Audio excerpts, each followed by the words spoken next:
आज की हमारी कहानी है एक बहू ऐसी भी। अगर आपको ये वीडियो पसंद आए तो इस वीडियो को लाइक करें और हमारे चैनल को सब्सक्राइब करें। माँ जी, ये 5,000 रुपये आप अपने पास रखिए। ये बोलते हुए बहू ने सास को 5,000 रुपये दिए और बहू अपने ऑफिस के लिए निकल गई। सास का एकदम गला भर आया। भरे गले से बोली, बेटी मुझे इतने पैसों का क्या काम है। माँ जी, 1 महीना हुआ है हमें अभी इस नए घर में आए हुए। मैं रोज़ देख रही हूँ आपको कितनी चीज़ों के लिए पैसे लगते हैं। आप सब्ज़ी लेती हो, फल लेती हो, काम वाली कभी आपसे पैसे मांगती है। आप रोज़ सामने वाले गार्डन में घूमने जाती हो। आपका कुछ खाने का मन हुआ या कुछ खरीदने का मन हुआ तो आप ये 5,000 रुपये अपने पास रख लें। सास चेहरे पर मुस्कुराहट लाते हुए बोली, पेंशन के पैसे रहते हैं मेरे पास। इस पर बहू बोली, माँ जी आप गार्डन जाती हो, वहाँ आप फ्रेंड बनाए, कभी मन हुआ तो पिक्चर देखने जाएं, पार्टी दो, पार्टी करो, अपनी ज़िंदगी खुलकर जियो माँ जी।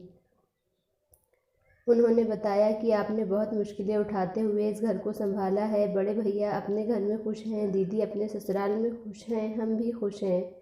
अब आप भी कोई चिंता किए बगैर खुश रहें, सिर्फ अपने लिए जिएं, जो आपके मन में आए वो करें। आपने कितनी मुश्किलें उठाई हैं इस परिवार को संभालने के लिए। इस घर को बनाने में आपकी कई इच्छाओं का गला घोटा गया है। बस जो हुआ वो हुआ। अब आप सिर्फ और सिर्फ खुद के लिए जियो। इतनी छोटी सी उम्र में इतनी बड़ी बड़ी बातें कहाँ से सीखी तुमने।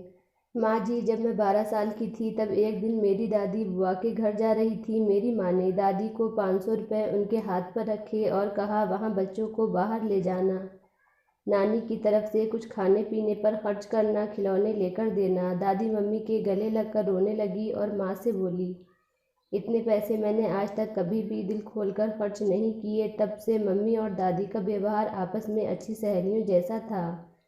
मुझे ये भी पता लगा कि परिवार को संभालने के लिए आपको अपनी जॉब छोड़नी पड़ी थी। कितना बुरा लगा होगा, आपको अपनी इच्छाओं का दम घोटना पड़ा होगा।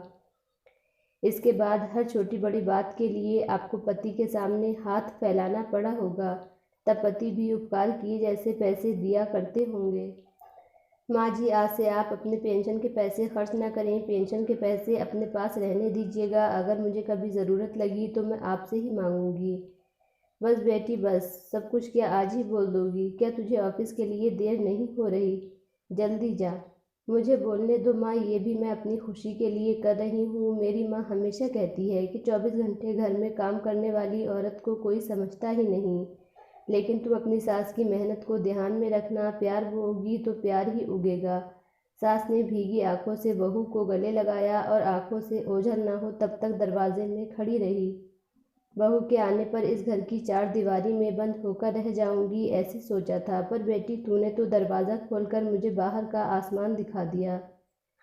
किसी की बेटी हमारे घर की बहू है और हमारी बेटी किसी और के घर की बहू। हमारी बेटी के पास वही लौटकर जाने वाला है जो व्यवहार हम अपनी बहू के साथ करेंगे।